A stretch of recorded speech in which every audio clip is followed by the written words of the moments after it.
तो हमें types of respiration, दो प्रकार का श्वसन, एक वायवीय और एक अवायवीय, इसमें अंतर पता होना चाहिए।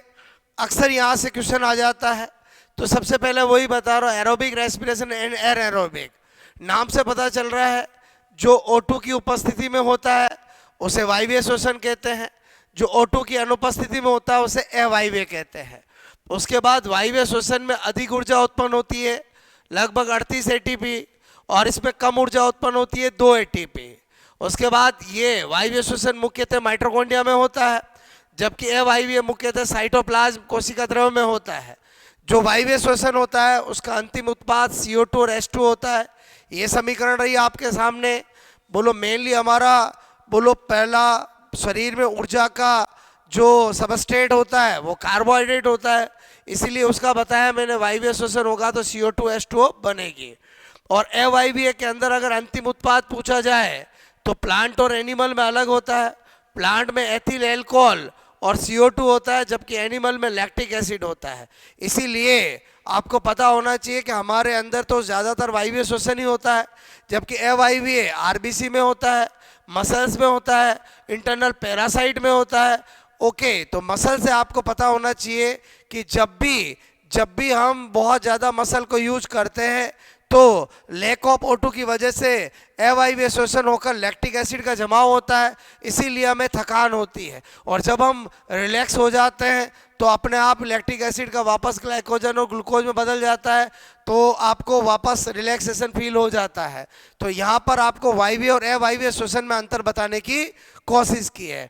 अल्टीमेटली हमें क्या स्टडी करना है, श्वसन तंत्र। तो श्वसन तंत्र का मार्ग क्या होता है, तो सबसे पहले नोज से एक्सटर्नल नोस्टिस बाह्य नासा छिद्र, फिर उससे नेजोफेरिंग्स और उससे फिर फेरिंग्स आपको पता होना चाहिए पाचन तंत्र और श्वसन तंत्र का कॉमन ट्रैक होता है। फिर लैरिंग्स, जिसको हम वॉइस प्रोड्यूसिंग ध्वनि उत्पादक अंग भी कहते हैं, क्योंकि इसमें वोकल कॉर्ड लगे होते हैं। आपको वेरी इंपॉर्टेंट नोट बता रहा हूँ, अगर पक्षियों में ध्वनि उत्पादक चीज स्ट्रक्चर पूछे तो वो सेरिंग्स होगा, जबकि अपने में लैरिंग्स होता है। उसके बाद ट्रेकिया ब्रोंकाई, और उसके बाद primary bronchiole, secondary bronchiole, bronchial tree होता है। फिर एल्वियोली और लंग्स के अंदर असंख्य एल्वियोली होती है, और एल्वियोली फेफड़ों की लंग्स की स्ट्रक्चरल फंक्शनल यूनिट होती है। आई होप आपको ट्रैक समझ में आया होगा। यहाँ से ये क्वेश्चन आ जाते हैं, आपको पूछते हैं कि कौन सा श्वसन तंत्र का भाग नहीं है, तो एक लैरिंग्स दे रखा हो, एक जेजेनम दे रखा हो, एक ट्रेकिया दे रखा हो, एक ब्रोंक्यूल दे रखा हो। तो जेजेनम है वो एलिमेंट्री कैनाल आहार नाल का मार्ग है। क्लियर। उसके बाद आपको मैंने डायग्रामेटिकल बताया है, ये नोज से ये आपका नेजोफेरिंग्स, फिर ये फेरिंग्स, फिर ये एपिग्लूटिस, ये ग्लूटिस, और ये एपिग्लूटिस जो है वो इस ग्लूटिस को हमेशा बंद रखता है। ओके, मतलब ओपन रखता है, जब खाना खाते हैं तो इसको बंद कर देता है। फिर ये ट्रेकिया और ब्रोंकाई है, जिसमें सी आकृति के छल्ले होते हैं, कार्टिलेजिनस ये छल्ले होते हैं, हाइलाइन कार्टिलेज के बने होते हैं। इनकी संख्या जो होती है वो 16 से 20 होती है, और कार्य होता है ट्रेकिया और ब्रोंकाई को पिचकने से, कोलैप्स होने से रोकते हैं। उसके बाद ये primary bronchiole, secondary bronchiole, bronchiole tree, दोनों लंग्स बताए हैं, और लंग्स में असंख्य एल्वियोली बताई है। एल्वियोली में एक एल्वियोलर डक्ट होती है, एल्वियोलर सेक होती है, जिससे एल्वियोली बनती है, जो लंग्स की स्ट्रक्चरल फंक्शनल स्मॉलेस्ट यूनिट होती है। फिर आपको एक राइट लंग्स और एक लेफ्ट लंग्स। राइट लंग्स के अंदर 3 लोब होते हैं, लेफ्ट लंग्स में 2 लोब होते हैं। राइट लंग्स में कोई कार्डियक नोच नहीं होती है, लेफ्ट लंग्स में कार्डियक नोच होती है, हार्ट की वजह से। हार्ट आपको पता होना चाहिए इधर ही लेफ्ट साइड में होता है, इसलिए उसकी वजह से कार्डियक नोच केवल और केवल लेफ्ट लंग्स में ही होती है। क्लियर। ओके। उसके बाद आपको पता है लंग्स हमारे क्या काम करते हैं, ब्रीदिंग का, तो हमें ब्रीदिंग की मैकेनिज्म पता होनी चाहिए। समातन की क्रियाविधि के अंदर 2 तरह की प्रक्रिया होती है, एक आपका इंस्पायरेशन और एक आपका एक्सपायरेशन। कंपैरेटिवली देखें तो इंस्पायरेशन का मतलब वातावरण से एयर का लंग्स में जाना, और एक्सपायरेशन का मतलब लो लंग्स से एयर का वातावरण में जाना। तो इसका मतलब हुआ कि हम इंस्पायरेशन करें, एक्सपायरेशन करें, हमेशा हमारे एयर ही अंदर जाती है और एयर ही बाहर निकलती है।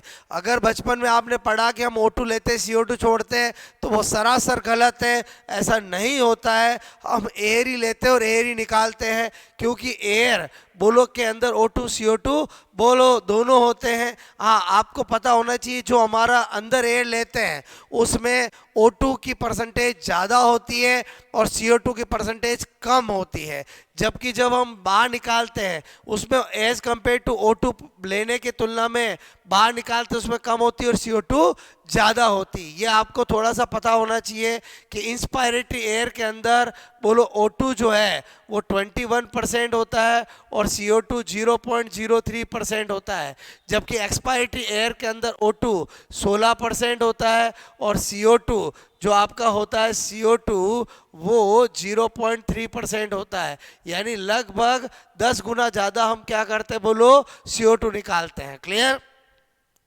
आपको पता होना चाहिए इंस्पायरेशन एक एक्टिव प्रोसेस है जिसमें 2 सेकंड का समय लगता है आइडियली, और एक्सपायरेशन में 3 सेकंड का। इंस्पायरेशन कब होगा? जब डायाफ्राम की रेडियल मसल और रिब्स के बिटवीन इंटरकोस्टल मसल EICM में क्या होगा? संकोचन कॉन्ट्रैक्शन होगा।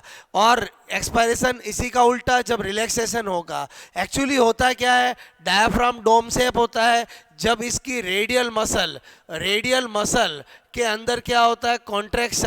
कॉन्ट्रैक्शन होने पर ये फ्लैट हो जाता है। तो हमारा ये जो थोरेसिक केज है इसका क्या होता है? वॉल्यूम इंक्रीज होता है, क्योंकि EICM भी कॉन्ट्रैक्शन होने पर अपवर्ड और आउटर साइड मूव करेगी और डायाफ्राम भी क्या करेगा बोलो? फ्लैट होगा। तो थोरेसिक केज का वॉल्यूम बढ़ेगा। अब वॉल्यूम बढ़ेगा तो प्रेशर घटेगा, क्योंकि प्रेशर और वॉल्यूम में क्या होता है? Inversely proportional relation. अगर वॉल्यूम थोरेसिक केज का इंक्रीज होगा, प्रेशर डिक्रीज होगा, तो एयर हमेशा हाई प्रेशर से लो प्रेशर की तरफ जाती है, तो बाहर से अंदर की जाएगी और इंस्पायरेशन की क्रिया हो जाएगी। और आपको एक्सपायरेशन में क्या होगा? जब उल्टा होगा, रिलैक्सेशन होगा, डायाफ्राम में रिलैक्सेशन होगा तो वो आपका वापस डोम शेप हो जाएगा।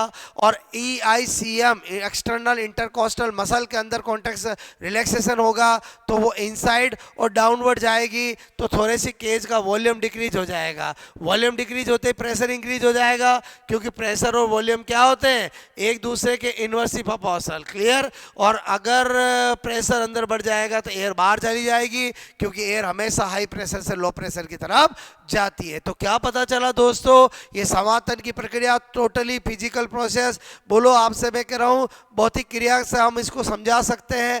होती बायोलॉजिकल प्रोसेस है, लेकिन फिजिक्स के फंडे से हम इसको इजीली समझा सकते हैं। आई होप आपको ये श्वसन वाला कंटेंट समझ में आया होगा। मेरा प्रयास ये है कि आपको शॉर्ट वे में जो मेन कंटेंट है वो मैं आपको बताऊं ताकि आपका रिवीजन हो सके। Okay, best of luck.